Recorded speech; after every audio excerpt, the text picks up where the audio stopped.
Imagine 146 people shoved into a microscopic, pitch-black room meant to hold maybe 2 or 3 petty thieves.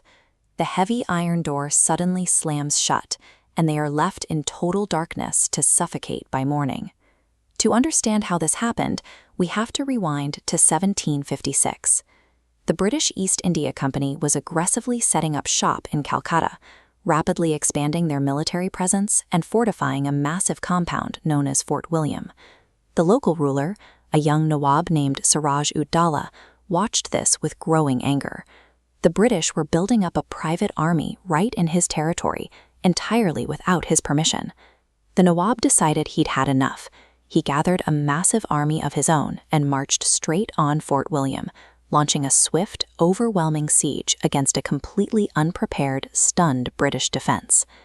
In the chaos that followed, the British commander panicked. Instead of leading his troops, he fled to a ship anchored in the river, abandoning his own soldiers and local civilians to fend for themselves.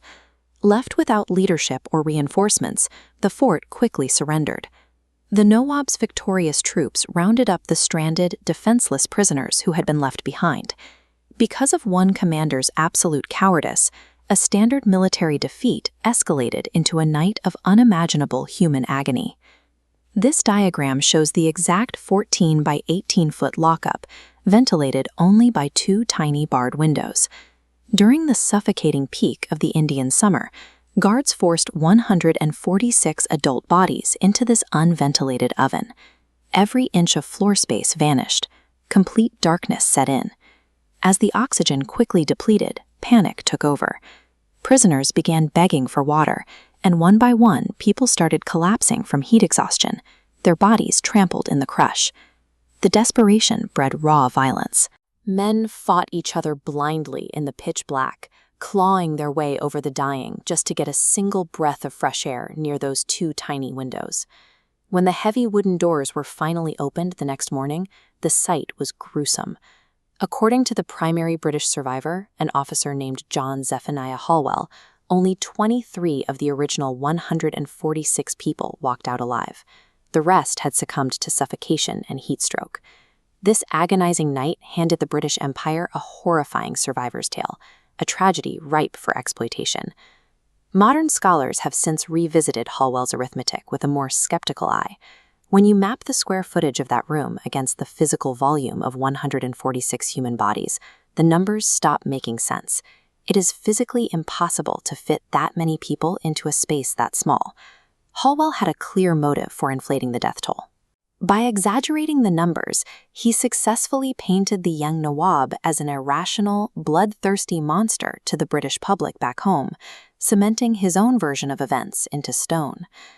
The British Empire deliberately ignored these physical impossibilities.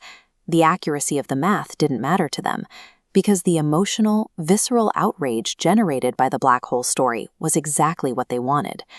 The government weaponized this manufactured public fury.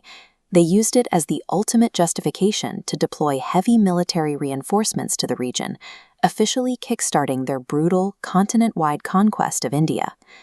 The narrative of the black hole established a powerful precedent for imperial expansion. By framing their presence as a moral necessity to protect their people from barbaric local rulers, the British found they could justify almost any level of military force to the public. This pattern, using moral outrage to excuse systemic violence, created a culture where the rights of the governed were secondary to the security of the empire. It's the same logic of absolute control that, over a century later, allowed British officers to open fire on unarmed civilians at Jallianwala Bagh. It forces us to take a harder look at the historical records we trust. When we read these accounts, we have to ask ourselves, how much of the story is absolute fact, and how much is a narrative designed to justify the building of an empire?